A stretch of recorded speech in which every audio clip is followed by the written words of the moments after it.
Alright, good morning everybody. Take a sip of my coffee here. I mean my martini. Yes, that's what it is. No matter what time of day, it's always a martini with a little Jamo. We're talking about Antlers.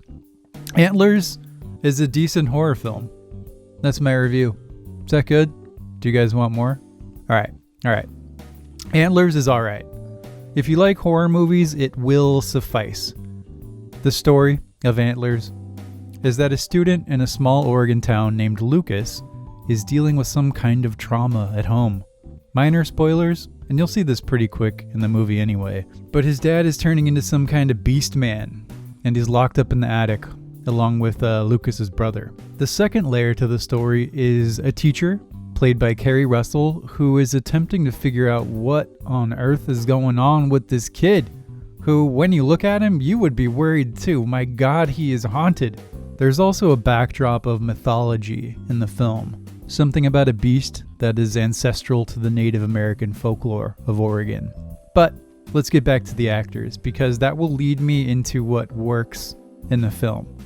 I don't know where they found this kid, but it was perfect and inspired casting for what is essentially a trauma victim.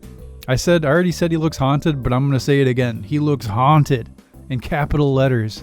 And this is where the movie began to really intrigue me, because I began to read the story here as a metaphorical analog for trauma and abusive households. This becomes really apparent when you learn that Carrie Russell's character, too, suffered horrible trauma and abuse at the hands of her father, which is straining her relationship with her brother, played by Jesse Plemons. Shout out to Jesse Plemons. I like his work. Except that, oh my God, get that movie off of my screen. Oh, okay, thank you. Let's continue. The problem is that while it does set up this thematic mirror between the two central characters, it doesn't follow it through. The third act does the typical monster movie shuffle, if we can turn it into a dance, and ends with a pretty stupid scene followed by a very predictable one. You'll see if you watch it. The monster does look cool though. Points for cool monster. I'll give it that much, and I do like cool monsters. I was also surprised to learn that this was a Scott Cooper film. I don't think I knew that going in, but I've seen all 4 of his previous movies, and I liked all of them to varying degrees, but definitely more than Antlers. I think Black Mass was probably his best, with Johnny Depp as Whitey Bulger. But Antlers felt more like a relatively solid first feature from a first-time director. But I think maybe I'm thinking about that in terms of the screenplay, because that's where Antlers fails. The visuals and cinematography are all pretty strong. I love the shots of Oregon. There's some really neat lighting. The whole attic scene is really interestingly framed.